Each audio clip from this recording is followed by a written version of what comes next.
yo soy tu niña, la niña de tus ojos, porque me amaste a mí. Me amaste a mí.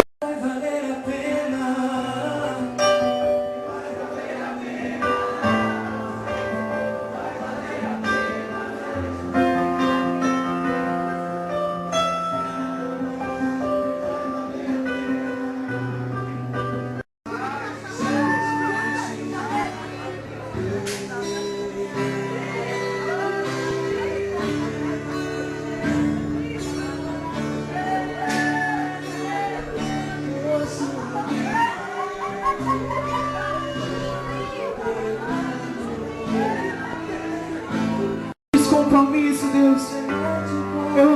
Eu acho que você não está entendendo. É o clamor seu com Deus. Você pode ser o que for, meu irmão. Você pode ser levita, você pode ser o que for, mas você sabe que você não é nada. Nós não somos nada. Sem Deus nós não somos nada. É Deus que nos faz alguma coisa. A palavra diz que do pó viemos e do pó pro pó voltaremos. Isso mostra que quanto eu e você não somos nada sem a presença de Deus. Se neste congresso você não estiver com a presença de Deus, nada aqui vai adiantar. Então se arrependa dos seus pecados, se arrependa, já é o momento de arrepender.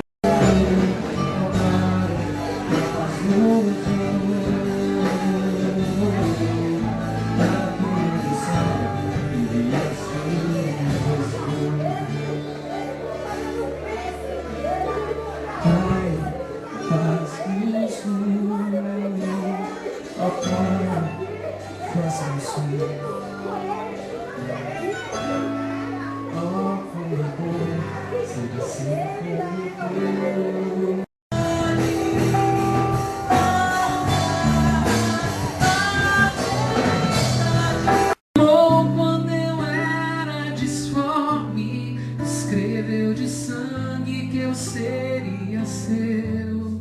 Plantei os espinhos em que pisei, por toda a vida eu sangrei, até que eu...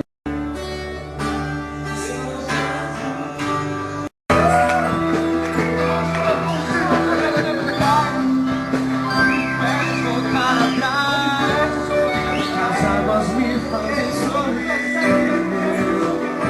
eu não entendo nada. E no mar de decidir, como homens e mulheres de Deus, como um mais um que são muitos, queremos sim Deus nos unir e ser forte, ser uma igreja forte. Aqueles que derramam a unção de Deus sobre as nossas vidas, aqueles que são canais de Deus sobre as nossas vidas.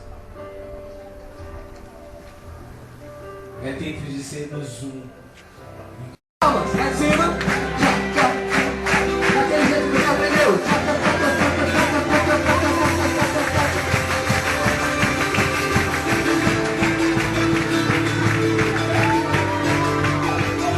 Eu sou livre.